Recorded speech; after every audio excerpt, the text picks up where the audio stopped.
Welcome back, my fellow agents. It is I, X7, your host of Zenorama, the podcast of heroes and monsters, and also your crazy comicologist, comic bookologist. I'm still workshopping that one. We'll go with that, though. Today, it is Wednesday. We are going to be reviewing two seminal comic books here that are two stories in a row. And as you can see, this is the cover of the first one, which is the annual team-up of the Justice League and the Justice Society from approximately, I want to say 1971, 1972. Let's look here. 1971, August and September.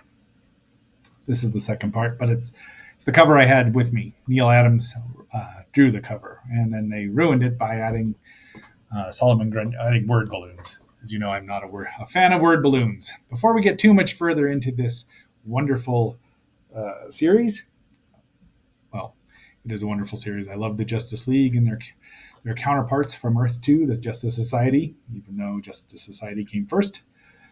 Please like, share, subscribe, leave a comment. Let me know what you think of the Justice League and Justice Society team-ups. Did you like their annual Earth 1, Earth 2? Do you wish sometimes they'd have had, say the two Supermans talking to each other, or what would be the most interesting conversation, I think, is the two Batmans. Batman, talking to each other. I mean, we get a good dose of the Robins together here, but I think there was only one or two crossovers that featured both of the Batmen together, which would have been an interesting thing. Be that as it may, yes, leave a comment. And if you could, just watch a little further into it. We will discuss a little bit more about the Filmation Justice League. Oh, you can't even see the Atom in that picture. Sorry, Adam. He must be microscopic. So, having said all that, Justice League, Lambaste.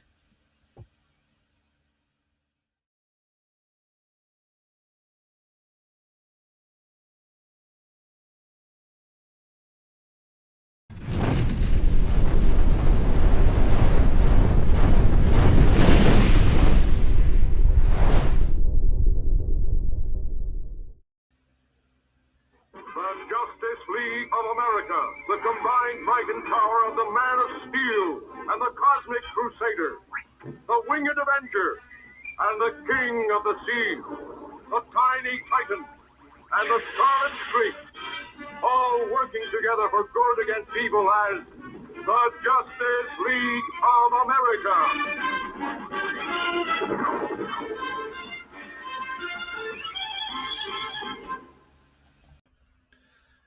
If you're wondering, I did do that on purpose. So many people forget that the Justice League had an animated form long before the Super Friends. So here is my copy. It's the second one I got of Justice League number 91, when Marvel kind of tricked DC into going to 25 cents with more pages. I think it says 52 pages, maybe. I liked them because we got reprints. This one has an Hour Man and what is this bonehead in here? Knights of the Galaxy, starring Lyle, Space Commando. But it's intact, it's in good shape. Mine, of course, got read to pieces, my original one, but these are probably the first two Justice League comic books that I ever bought on my own, and they were 25 cents. This only lasted for a couple of months. It's a fascinating story. Here's the second one, which you just saw the cover of, but there's the full one, and this one has a Flash story, which I'm sure I quite enjoyed, but had completely forgotten, and then one more, Space Enemy Number 1 by John Broome and Carmine Infantino. So we'll see a couple of pages of that, but we won't go too much into it. I probably should put these in newer bags too, but I don't read them too much simply because I have this, which does have this very misleading cover on it, from, as we'll see momentarily. And it goes clear from, I don't remember what it says here. Let's look. It's a little, this goes from Justice League 77 to Justice League 95. And it's just fun. These stories are just so much fun. Are they in depth? Are they the Avengers? No, but they don't have to be. Different Earth, remember? What do I have here? I wonder where this came from. Oh, jeez. The things you find that I've stuck in here, but well worth the money. I hope they do more like these because I'd love to get issues 100 to. I have some of the early ones, and I also, since we showed it, do have this. I'm hoping that the DVD rot doesn't last or doesn't infect this because they put them out on. I mean, this could have. It's two discs. Birdman makes a guest appearance as we've talked about instead of Hawkman, but really put these out on Blu-ray. Just one disc, we'd be good. So, all right, let's get into the comic book here. I kind of wonder if this comic had been bought for me because I sure didn't remember that cover. It might have been found coverless for all I know, but the story was intact for the most part, though over time and my memory started fading what it was, except how the beginning started. Because Batman's not in the story except for the beginning of here, right there. But he's not dead. I mean, that's just such a flash. Batman doesn't even say it. Green Lantern, best pal of Hal Jordan, best pal of Barry Allen, and so absent with leave. Aquaman, they reference the previous adventure, but they're up on their satellite, 22,300 miles above the Earth. So then we go. I skipped some pages here, but this is the name of it, the Monster Maker. There's Tepi or Eskir and Arim, and there they go. And that's his pal Tepi, and they're symbiotically bound, or they have to have each other. Ines. So this here was. Does it say who this was written by? I forgot to look. Yeah, art by Dick Dillon, Mike Friedrich, and Joe Grill. Dick Dillon was a longtime JLA artist. It took me a while to appreciate him, but I really do now. There's your background for the aliens, but they've been separated by the vibrational wall. One goes to Earth 2 and one goes to Earth 1, and they have 23 hours, or they only have a 24-hour period where they can be separated. So they're going mental. Get the introduction, the obligatory introduction of Earth 1 and Earth 2. And you see all of the heroes here, except for Barry Allen, who doesn't get to really perform, but Jake Garrick, Robin, which is I used to love his costume and then thought, why would he just dress up in Batman's costume with a yellow cape and an R on it? Like Nightwing was a much better idea. So the original Hawkman, Carter Hall, and of course Superman, who is Kal-El. But let's see. Aram is taken the ring, which you can't do anymore because it's I don't know for um, Alan, but with them. So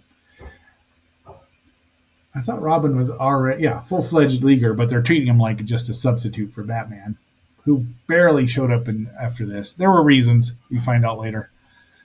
So oops, did we go missing it? No. Okay, so yeah. Next one we see Batman and going to the Earth 1 Robin, who still got his one of the only heroes with shorts. But so they have the same problem. The kids are having the same problem with the grown-ups. Yeah. So off they bring them together, swap some sides here. So this is the first time that you had heroes. All of the heroes were duplicates, except for Jay and Barry, which have been in the same. But the two Supermans are teamed up. The two Green Lanterns, we've seen that. The two Hawks, the two Atoms, we've seen that as well. And then the two Robins. So that's what appealed to me, is that these were all similar. So yeah, it's really easy. Now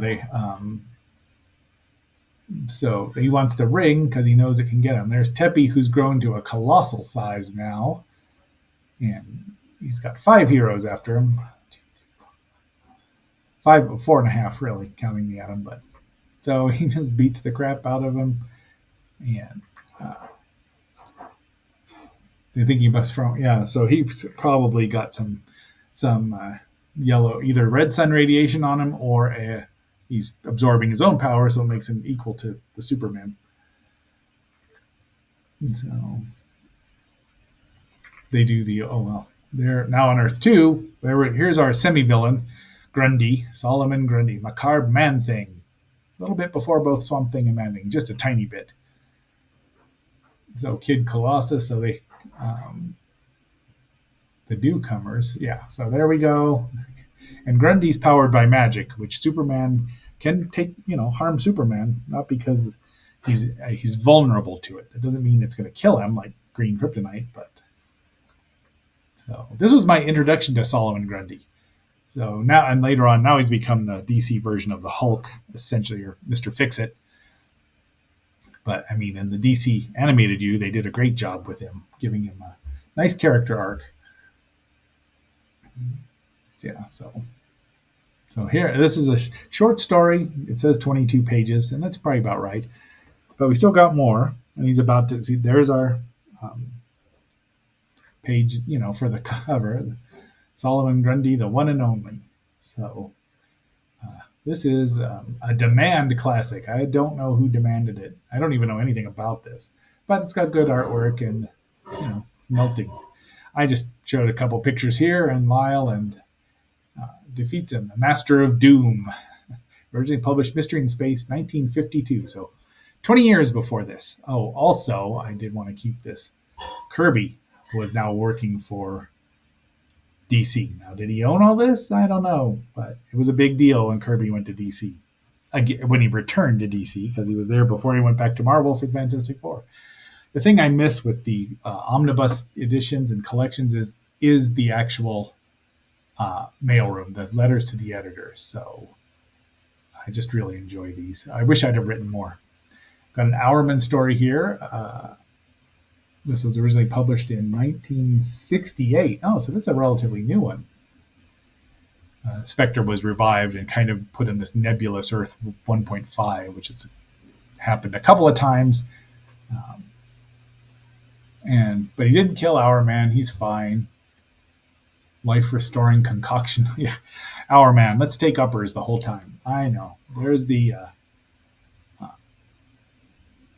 don't even know what that says. I should have read that. But now we're on to the second issue, published a month later, number 92.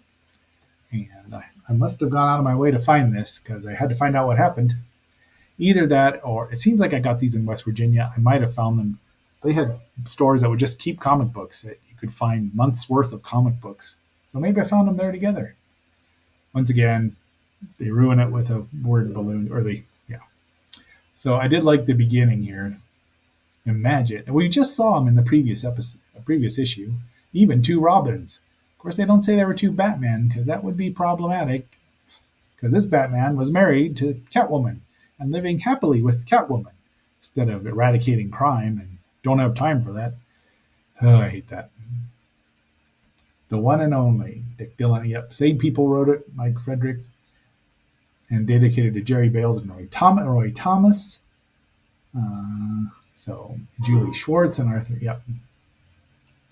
There you go. Thanks, Mike. That's a nice thing. Roy was still working for the Marvelous Competition. Earlier, Robin's suit had gotten torn by Arim there, so fortunately, adult Robin has a new costume fashioned by a costume maker he knows, Neil Adams, who probably designed it. It's a good looking costume. It's one of my favorites. He really should have kept it. I mean, it's very more superheroic than the Flying Grayson's one, and it makes him look older. So, and I always love these half masks with the hair out, like Kid Flash had. So right on, brother. Yeah, because these men just couldn't get kid slang at all. So here's a little interlude with Barry, with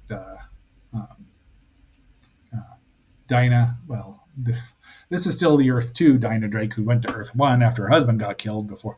It's not her daughter. So there's a story about that I couldn't even figure out. So Flash is alive. Oh, look, Iris. See, they know that they know Barry. I think they know each other's secret identities by now. And Barry and Iris, I've always figured the girlfriends were smart enough to figure it out long before the boys ever told him. So Flash and Superman are down for the count there. And oh yes, the limited power ring. So they didn't use the original oath at this point in time. I think Alan switched to that later. So they've recharged the ring. They're at half power each because they don't have Green Lantern's ring, Alan's ring. Who yes, little Arim there who's got it, but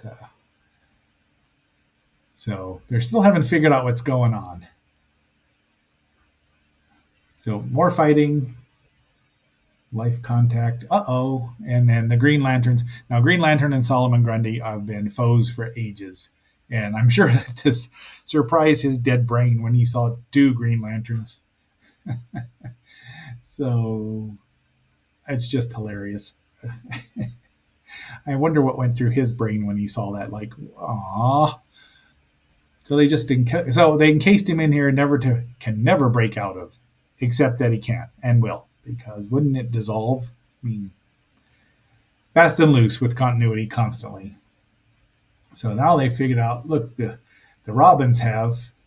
They bring them together. They're almost dead, but dun dun dun. Yep, everyone's happy. Now you know that these guys are gonna face the music for hijacking this spacecraft. Yep, they're gonna get their butts beat, but everyone's happy and they didn't kill the kid. So I kind of like it. What do you think, readers? Do you think Robin should switch to this costume? Not for about, I want to say another 15 or maybe in the 90s. They finally updated Robin's costume. I like this one. It's simple, but it looks good.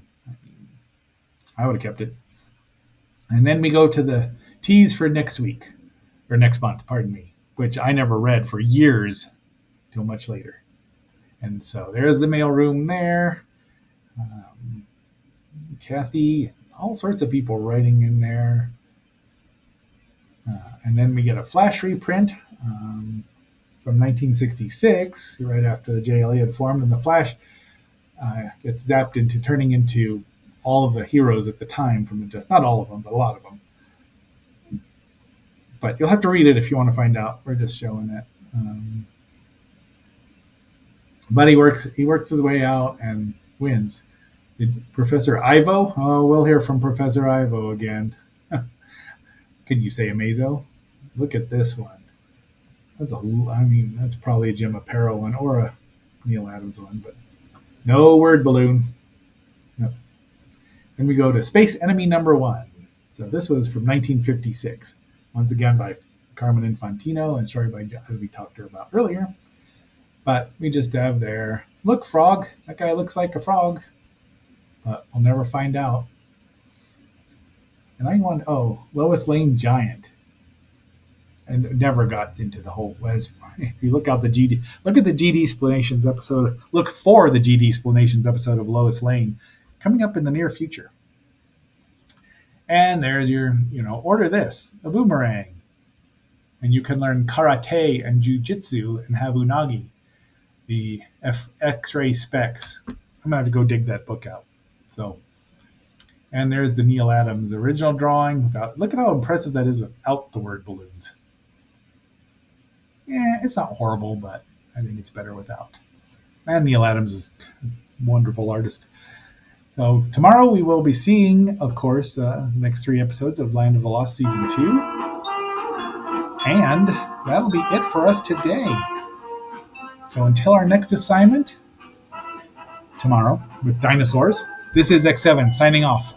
I am phasing out.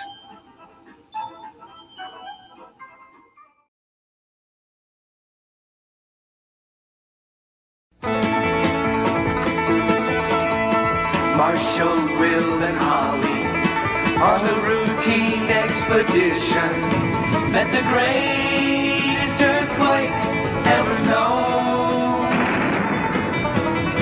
High on the rapids, it struck their tiny raft and plunged them down 1,000 feet below to the land of the lost.